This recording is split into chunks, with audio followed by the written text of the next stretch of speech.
नमस्ते बच्चों, आज हम पढ़ेंगे पाठ 7 कमाल के कलाम। आप मेरी स्क्रीन पर देख रहे हैं कि एपीजे अब्दुल कलाम जी का चित्र है। हमारे जाने माने वैज्ञानिक, हमारे भूतपूर्व राष्ट्रपति आज हमारे बीच में नहीं हैं, पर उन्होंने हमारे देश के लिए जो काम किया उस काम के बदले में इन्हें मिसाइल मैन नाम दिया गया।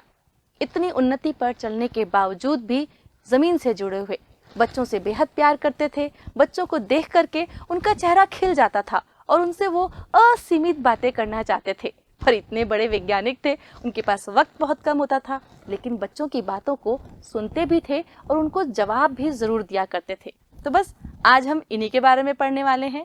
ये पाठ स्वयं कलाम जी के द्वारा लिखा गया है, इसलिए यहाँ पर इस पाठ को मैं इसी रूप में पढ़ूंगी जैसे कि वह स्वयं आपके सामने हैं और वो आपसे अपने बारे में बताना चाहते हैं।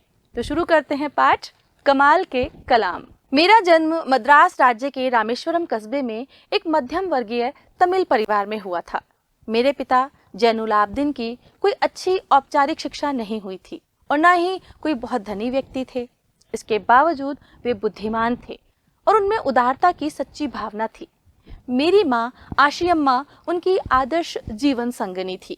यहाँ पर कलाम साहब बता रहे हैं कि उनका जन्म मद्रास में हुआ था। उनके पिता को स्कूली शिक्षा नहीं मिली थी। औपचारिक शिक्षा का मतलब जो हमारे लिए बहुत ज़रूरी है शिक्षा, ऐसी स्कूली शिक्षा उनको नहीं मिली थी, पर फिर भी उनके पिता बहुत बुद्धिमान थे, बहुत उदारवादी प्रकृति के थे और उनकी माताजी आशियम्मा उनकी जीवन संगनी, मतलब उनके हर कदम पर कदम मिलाकर चलने वाली थी। मैं कई बच्चों में से एक था, लंबे चौड़े व सुंदर माता पिता का, छोटी कदकाठी का, साधारण सा दिखने वाला बच्चा। हम लोग अपने पुश्तैनी घर में रहते थे। पुश्तैनी मतलब पीढ़ियों से जिस घर में लोग रहते हुए आ रहे हो, उनके फोर फादर्स या पूर्वज भी उसी घर में रहते हो, बहुत पुराना मकान। हम लोग अपने पुश्तैनी घर में रहते थे। रामेश्वरम की मस्जिद वाली गली में बना यह चूने पत्थर व ईंट से बना पक्का और बड़ा घर था। मेरे पिता आडंबरहीन व्यक्ति थे। आडंबरहीन मतलब उन्हें देख दिखावे से कोई मतलब नहीं था। वो बहुत सीधा साधे इंसान थे और दिखावे में विश्वास नहीं करते थे। सभी अनावश्यक एवं ऐशो आराम वाली चीजों से दूर रहते थे, पर घर में सभी आवश्यक वस्तुएं समुचित मात्रा में सुलभता से उपलब्ध थी। वास्तव में मेरा बचपन बहुत ही निश्चिंतता और सादेपन से भौतिक एवं भावनात्मक दोनों तरह से बीता। अब वो कह रहे हैं कि मेरे पिता बहुत उदार प्रकृति के थे, पर फिर भी वो देख दिखावे से, आडंबर से दूर रहते थे, तो हमारा जीवन बहुत सीधा साधा, लेकिन माता पिता से हम भावनात्मक रूप से बहुत जुड़े हुए थे। अपने जीवन की हर बात हम अपने माता पिता को बताया करते थे। मैं प्रायः अपनी माँ के साथ ही रसोई में नीचे बैठकर खाना खाया करता था।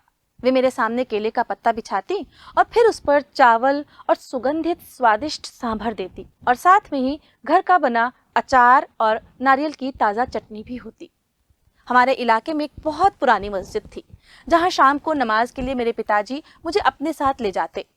अरबी में जो नमाज अदा की जाती थी उसके बारे में मुझे कुछ पता तो नहीं था, लेकिन यह पक्का विश्वास था कि यह बात ईश्वर तक अवश्य पहुंच जाती है।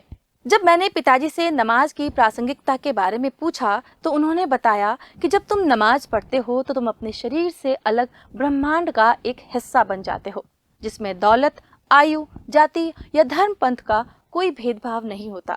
यहाँ पर कलाम बता रहे हैं कि नमाज उन्हें समझ तो नहीं आती थी, वो चले जाते थे, लेकिन जब उन्होंने पिताजी से इस बारे में पूछा तो बोला कि प्रार्थना करने का एक तरीका है। जब हम प्रार्थना करते हैं तो हम हर तरह के भेदभाव से परे हो जाते हैं। ऊंच नीच, अमीर गरीब, इस तरह का कोई भेदभाव हमारे मन में नहीं रहता।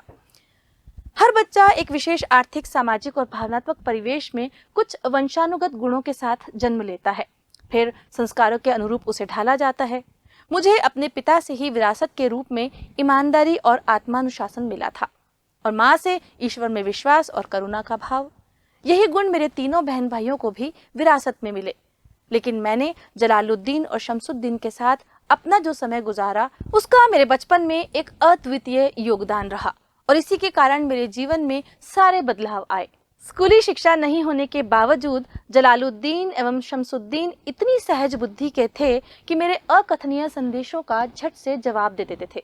बचपन में मैं बिना किसी हिचकिचाहट के अपनी सृजनात्मकता को उनके बीच रख सका। अब यहाँ पर वो बता रहे हैं कि उनके जो भाई थे उन्होंने स्कूली शिक्षा नहीं ली थी, पर फिर भी जब कलाम साहब कुछ आंखों ही आंखों में इशारा करते थे तो बिना कहे भी वे उसकी बात को समझ जाते थे। मतलब वो बहुत बुद्धिमान थे और बिना कहे एक दूसरे की बातों को समझना और उनके साथ काम करना उनको बहुत तरीके से आता था।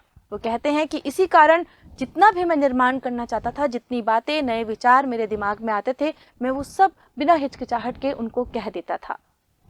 मेरे बहनोई जलालुद्दीन मुझसे करीब 15 साल बड़े थे। अब यहाँ पर वो किसी और के बारे में बता रहे हैं। बहनोई का मतलब होता है बहन के पति। तो वो कह रहे हैं कि उनके एक बहनोई थे, वो भी जलालुद्दीन थे, मुझसे करीब 15 साल बड़े थे और मुझे आज़ाद कहकर पुकारा करते थे। हम दोनों रोजाना शाम को दूर तक साथ घूमने जाया करते। हम मस्जिद वाली गली से निकलते और समुद्र के रेतीले तट पर चल पड़ते। मैं और जलालुद्दीन प्रायः आध्यात्मिक विषयों पर बातें करते। आध्यात्मिक मतलब धर्म से जुड़ी हुई, संस्कृति से जुड़ी हुई, ये सारी बातें। रास्ते में हमारा पहला पड़ाव शिव मंदिर हुआ करता था। इस मंदिर की हम उतनी ही श्रद्धा से परिक्रमा करते जितनी श्रद्धा से देश के किसी हिस्से से आया कोई भी तीर्थयात्री करता। और इस परिक्रमा के बाद हम अपने शरीर को बहुत ही ऊर्जावान महसूस करते। मतलब जब वो मंदिर की परिक्रमा लगा लेते थे तो वो ऐसा महसूस करते थे जैसे उनमें एक अलग सी ताकत आ गई हो, उनके शरीर में एक अलग सी शक्ति आ गई हो। अब यहाँ इन बातों से पता चलता है कि उनके लिए धर्म का भेद कोई महत्व नहीं रखता। मतलब वो ऊंच नीच, धर्म, इन सब से परे थे। पूरे इलाके में सिर्फ जलालुद्दीन ही थे जो अंग्रेजी में लिख सकते थे। जलालुद्दीन मुझे हमेशा शिक्षित व्यक्तियों, वैज्ञानिक खोजों, समकालीन साहित्य और चिकित्सा विज्ञान की उपलब्धियों के बारे में बताते रहते थे।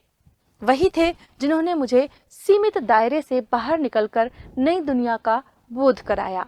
अब जलालुद्दीन जो उनके बहनोई थे, जिनके साथ वो अपना समय व्यतीत करते थे, वो पढ़े लिखे थे, अंग्रेजी लिख सकते थे और कलाम को भी वो बहुत नई नई बातें बताया करते थे। जितने भी वैज्ञानिक आविष्कार हुए थे, बहुत से शिक्षित व्यक्ति थे, महापुरुष थे, चिकित्सा विज्ञान के बारे में वो सारी बातें वो कलाम को बताते थे और कलाम भी इन सब में रुचि लेकर वो सुनते थे।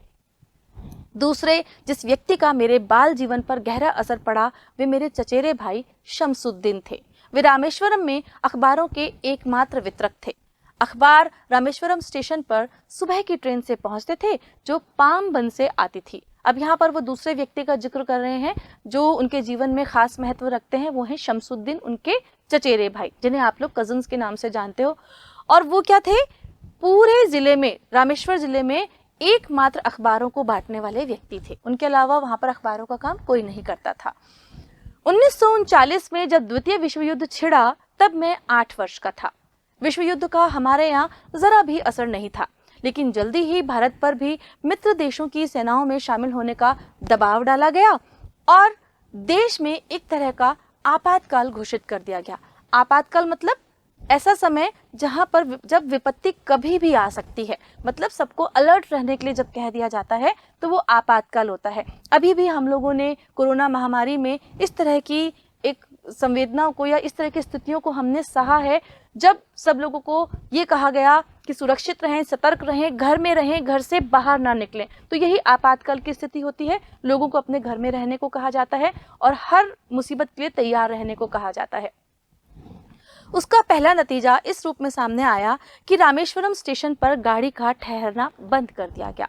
ऐसी स्थिति में अखबारों के बंडल रामेश्वर और धनुषकोटी के बीच रामेश्वरम रोड पर चलती ट्रेन से गिरा दिए जाते थे। तब शमसुद्दीन को एक ऐसे मददगार की तलाश हुई जो अखबार के गिरे हुए बंडलों को उठाने में उनका हाथ बटा सके। स्वाभाविक है, मैं ही मददगार बना। इस तरह शमसुद्दीन से मुझे अपनी पहली तनख्वाह मिली। आधी शताब्दी गुजर जाने के बाद भी मैं अपने द्वारा कमाई पहली तनख्वाह पर बहुत गर्व करता हूँ। बहुत खुशी होती है ना जब हमें अपनी कमाई हुई, अपनी मेहनत का परिणाम मिलता है। अभी आप बहुत छोटे हैं, अभी इस क्षेत्र में आप नहीं जाना चाहते, पर आप जब भी कोई काम करते हैं उससे जो आपको प्रशंसा मिलती है, तारीफ मिलती है और आपकी मेहनत का खूबसूरत परिणाम आपको सबसे अच्छा लगता है। वही बात यहाँ पर कह रहे हैं कि जब आपातकाल के दौरान पामबन स्टेशन से आने वाली ट्रेन वहां नहीं रुक रही थी तो अखबार के बंडल ऐसे ही चलती ट्रेन से फेंक दिए जाते थे। तो वहां पर उन्होंने मदद की और पहली तनख्वाह वहां से प्राप्त की। बचपन में मेरे 3 पक्के दोस्त थे। अब यहाँ पर वो बता रहे हैं कि उनके चचेरे भाई और रिश्तेदारों के अलावा भी बहुत से ऐसे लोग थे जिनका उनके जीवन पर गहरा प्रभाव पड़ा। तो उनमें कौन कौन थे? 3 पक्के दोस्त, रामानंद शास्त्री, अरविंदन और शिव प्रकाशन। ये तीनों ही ब्राह्मण परिवारों से थे। रामानंद शास्त्री तो रामेश्वरम मंदिर के सबसे बड़े पुजारी लक्ष्मण शास्त्री जी का बेटा था। अलग अलग धर्म, पालन पोषण, पढ़ाई लिखाई को लेकर हम में से किसी भी बच्चे ने कभी भी आपस में कोई भेदभाव महसूस नहीं किया था। अब वो यहाँ पर कह रहे हैं कि हम बेशक अलग अलग धर्मों के थे, पर हमारे परिवारों में भी इस तरह का कोई भेदभाव नहीं था कि वो हमें एक दूसरे के घर आने जाने से रोकते टोकते या हमें डांट पड़ते।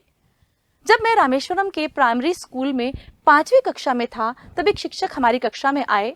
मैं टोपी पहना करता था, जो मेरे मुसलमान होने का प्रतीक थी। कक्षा में मैं हमेशा आगे की पंक्ति में जनेऊ पहने रामानंद शास्त्री के साथ बैठा करता था। नए शिक्षक को एक हिंदू लड़के का मुसलमान लड़के के साथ बैठना अच्छा नहीं लगा। उन्होंने मुझे उठाकर पीछे वाली बेंच पर चले जाने को कहा। मुझे बहुत बुरा लगा। रामानंद शास्त्री को भी यह बहुत खला। मुझे पीछे की एक पंक्ति में बैठाए जाते देख वे काफी उदास नजर आ रहा था। उसके चेहरे पर जो रुआंसी के भाव थे, उनकी मुझ पर गहरी छाप पड़ी। मतलब जब उन्हें वहां से उठा करके पीछे बैठा दिया गया इस कारण से कि एक मुसलमान हिंदू के साथ नहीं बैठ सकता, ये बात उन्हें बहुत बुरी लगी। और यही बुरी जो बात थी वो उन्होंने महसूस की कि उनके दोस्त को भी इतना ही बुरा लगा। वो कह रहे हैं कि इतना प्रेम मुझे तब पता लगा जब हम दोनों को अलग अलग कर दिया गया। स्कूल की छुट्टी होने पर हम घर गए और सारी घटना अपने घर वालों को बताई। यह सुनकर लक्ष्मण शास्त्री ने उस शिक्षक को बुलाया और कहा कि उसे निर्दोष बच्चों के दिमाग में इस तरह सामाजिक असमानता और सांप्रदायिकता का विष नहीं घुलना चाहिए। मतलब किसी भी तरीके से हम सामाजिक दृष्टि से अलग नहीं हैं, हम सांप्रदायिक रूप से भी एक हैं। और यही भारत देश की सबसे बड़ी विशेषता है। भारत एक गणराज्य है जिसमें सांप्रदायिकता नाम की कोई चीज नहीं है। मतलब हम धर्म की दृष्टि से, हम कर्म की दृष्टि से सब समान हैं, किसी प्रकार का कोई भेदभाव नहीं है। इसी बात को लेकर के लक्ष्मण शास्त्री ने उस अध्यापक को डांटा। हम सब भी उस वक्त वहां मौजूद थे। लक्ष्मण शास्त्री ने उस शिक्षक से साफ साफ कह दिया कि या तो वह क्षमा मांगे या फिर स्कूल छोड़कर चला जाए। उस शिक्षक ने अपने किए व्यवहार पर न सिर्फ दुख व्यक्त किया, बल्कि लक्ष्मण शास्त्री के कड़े रुख एवं धर्मनिरपेक्षता में उनके विश्वास से उस नौजवान शिक्षक में भी अंततः बदलाव आ गया। धर्मनिरपेक्षता मतलब भारत देश में किसी भी एक धर्म को ऊंचा या नीचा नहीं कहा जा सकता। उनके लिए सब धर्म बराबर हैं, सब धर्मों को मानने वाले बराबर हैं, सब धर्मों की प्रार्थना स्थल सभी लोगों के लिए खुले हैं। यही धर्मनिरपेक्षता का अर्थ है बच्चों।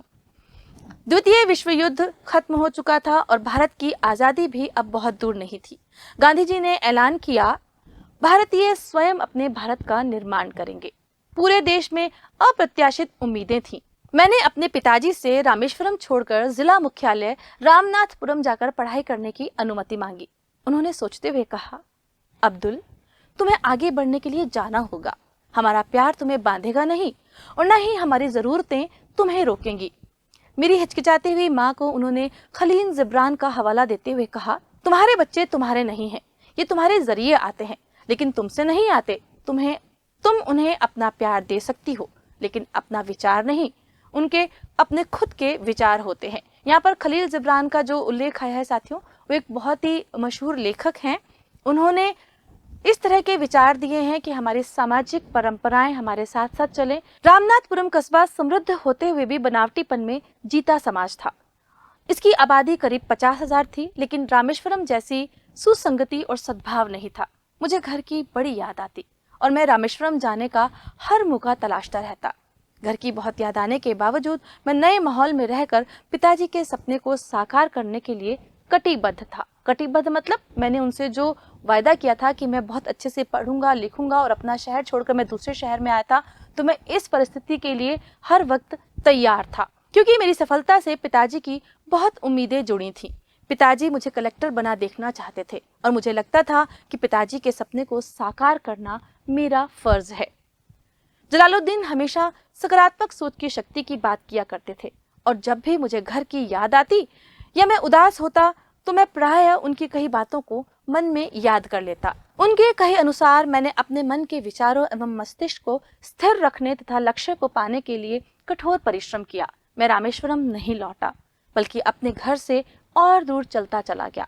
अब यहाँ पर हम जब हॉस्टल में रहने जाते हैं तो हमें भी अपने घर की याद आती है, पर एक पॉजिटिविटी हमारे पेरेंट्स हमें देते हैं, हमारे माता पिता हमें सकारात्मक सोच देते हैं। वही सकारात्मक सोच यहाँ पर कलाम साहब को जलालुद्दीन दिया करते थे कि तुम्हें पढ़ना है, आगे बढ़ना है, और यदि उदास हो तो अपने दोस्तों और मित्रों के साथ हंसी विनोद कर लो, लेकिन वापस आने के बारे में मत सोचो। तो उसका परिणाम क्या हुआ कि वो और आगे बढ़ते चले गए और बढ़ते चले गए। अग्नि मिसाइल का प्रक्षेपण 22 मई 1989 ईस्वी को निर्धारित किया गया।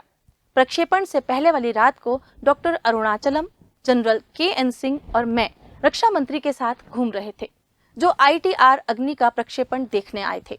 उस दिन पूरी चांदनी रात थी। ज्वार पूरे जोरों पर था। लहरें एक दूसरे से टकराकर शोर पैदा कर रही थी। ज्वार मतलब समुद्र में जो ज्वार भाटा आता है ना बच्चों, उस ज्वार की यहाँ पर बात की जा रही है। लहरें एक दूसरे से टकराकर शोर पैदा कर रही थी। क्या कल होने वाले अग्नि प्रक्षेपण में हम कामयाब हो पाएंगे?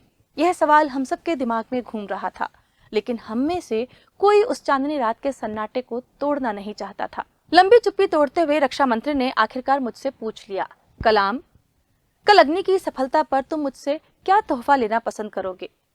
यह एक साधारण सा सवाल था, जिसका जवाब मैं तत्काल नहीं सोच सका। ऐसा क्या चाहूं जो मेरे पास नहीं है? मुझे खुशी किससे मिल सकती है? और तब मुझे जवाब मिल गया, हमें RCI में 1 लाख छोटे पौधे लगाने की जरूरत है। मैंने कहा, तुम अग्नि की सफलता के लिए धरती माँ का आशीर्वाद ले रहे हो? रक्षा मंत्री ने पलटकर कहा, हम कल जरूर सफल होंगे, उन्होंने जवाब दिया। अगले दिन सुबह 7:10 पर अग्नि को छोड़ा गया। यह पूरी तरह एक सफल प्रक्षेपण था। यह किसी दुःस्वप्न वाली रात के बाद खूबसूरत सुबह में जागने जैसा था। यह मेरे जीवन का सबसे सुखद क्षण था। वर्ष 1999 के गणतंत्र दिवस पर राष्ट्र ने अपने मिसाइल कार्यक्रम की सफलता पर खुशी मनाई। मुझे तथा डॉक्टर अरुणाचलम को पद्म विभूषण से सम्मानित किया गया। मुझे 1 दशक पूर्व मिले पद्म भूषण की यादें ताजा हो आई। मैं आज करीब करीब वैसे ही रहता हूँ जैसे उस समय रहता था। 10 फीट चौड़ा, 12 फीट लंबा कमरा, जिसमें मुख्य रूप से किताबें, कागज के पुलिंदे और थोड़ा सा फर्नीचर था। मेस का बैरा मेरे लिए इडली और सांभर का नाश्ता लेकर आया। वह मुस्कुराया और मुझे बधाई दी। मेरे देश के लोगों द्वारा मेरे काम को प्रदान की गई मान्यता मेरे हृदय को छू गई। बड़ी संख्या में वैज्ञानिक और इंजीनियर देश छोड़कर पैसा कमाने के लिए विदेश चले जाते हैं। यह सही है कि उन्हें निश्चित ही वहाँ पैसा काफी ज्यादा मिलता है, लेकिन अपने देश के लोगों के प्रेम और सम्मान की भरपाई क्या कोई कर सकता है? डॉक्टर APJ अब्दुल कलाम द्वारा लिखित आपने ये पाठ पढ़ा। उन्होंने किस तरह से अपने बचपन के दिन बिताए, किन किन लोगों का प्रभाव उनके जीवन पर पड़ा, उनके दोस्तों ने किस तरह उनका साथ दिया और कैसे वो एक मिसाइल मैन बन पाए। ये पूरी गाथा हमने इस पाठ में पढ़ ली। निश्चित रूप से आप भी उनके कर्तव्यों को देख करके, उनके कार्यों को देख करके अभिभूत हुए होंगे ना। तो हमें भी ऐसा ही एक मिसाइल मैन बनना है। बेशक वो मिसाइल मैन ना बन पाए हम, पर अपने जीवन में हम कुछ ऐसा कर पाएंगे कि हम प्रगति के शिखर पर तो हों, पर वास्तव में जमीन से भी जुड़े रहें।